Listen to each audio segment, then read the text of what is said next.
پنځمه سپاره څلورم نمبر رکوع سوره النساء اووم نمبر رکوع. بسم الله الرحمن الرحیم. یا ایها الذین آمنوا ای ایمان والو لا تقربوا الصلاة منځ مزه وانتم په داسې حال کې چې تاسو سکارا په حالت د نشه کې حتی تر دې پورې تعلمو چې تاسو ته هوش راشي ما د هغه څه تقولونه چې تاسو یې وایئ ولا جنوبا او نه به مونځ په حالت د جنابت کې ورځئ الا مګر ورتلای شي عابر السبیل څه وخت چې مسافر یې حتی تغتسلوا تاسو تر دې پورې چې تاسو غسل وکئ وان کنتم مرضى او که چېرته تاسو یې بیماران او علی سفر یا تاسو یې په سفر کې او جاء احد منکم من الغایط یا په تاسو کې یو کس راشي قضای حاجت نه او لامستم النساء یا یې ښځه مس کړي ولم تجدوا ماء بیا تاسو اوبه نه ومومئ فتیمموا صعیدا طیبا بیا تاسو په پاکه خاوره تیمم کوئ فامسحوا بوجوهکم طریقه یې دا ده چې خپل مخونو باندې مسح کوئ و ایدیکم په لاسونو سره مسح کوئ ان الله کان عفوا غفورا بېشکه الله معاف کوونکی بخونکی دی. الم تر الى الذين آیاتونه قتل او خلق ته اوتو چاته چې ورکړی شو نصیبه حصه من الکتاب د کتاب نه یشترون الضلالة دوی په باندې علی گمراهي و یریدون دوی اراده لري ان تضلوا السبیل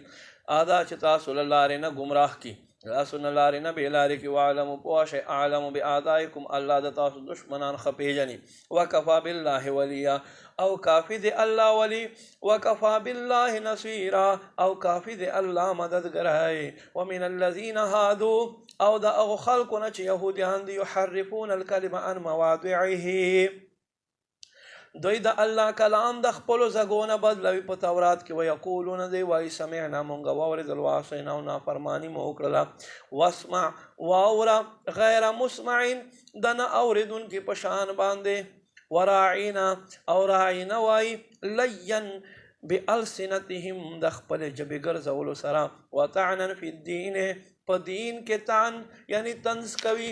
ولو انهم قالوا سمعنا او کچېرته د یهودیانو ویلو چې مونږ واورېدل واطعنا او مونږ اطاعت وکړو واسمع واوره وانظرنا اے د الله رسول مونږ ته نظر د کرم وکړه لکان خیرا لهم دا ضرور دوی دپاره غوره واقوم او ډېره د انصاف خبره ولكن لعنهم الله لیکن الله په دوی لعنت فرمایلو بکفرهم په سبب د دوی کفر فلا یؤمنون پس ایمان نه راوړي الا قلیلا مگر لږ شانتې خلک په دو کې یا ایها الذین اوتوا الکتاب هغه خلکو چاته چې کتاب ورکړی شوی دی آمنو ایمان راوړئ بما نزلنا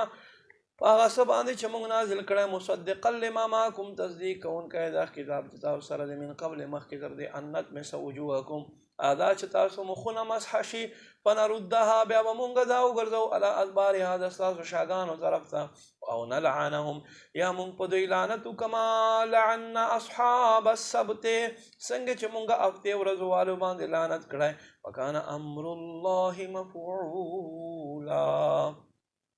او الله حکم بخامخا پورا کیږي ان الله بشک الله لا یغفر نبخي ان یشرک به څوک چې د سره شرک وکي ويغفر ما دون ذلك او بخي دین علاوه چې څومره ګناه وي لمن یشاء چې خوښ شي او من یشرک بالله او څوک چې الله سره شریک وګرځوي فقد افترى پس تحقیق سره د تړل وکړه اسم عظیم په الله ذات باندې د لوی ګناه الم تر الى الذين آیاتونه کتو خلق د یزکون انفسهم چې دوی خپل ځانونه پاک حسابوي بل الله یزکی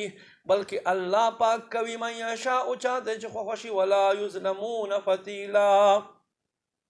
او چا باندې دانه خرما یعنی د کجورې ډکي برابر بمبت برابر هم ظلم نه فرمای انظر کیف یفترون وګوره څنګه تړل کوي علی الله الکذب په الله باندې د دروغ وکفا به اثما مبینا او دا کافی د صریح ګناه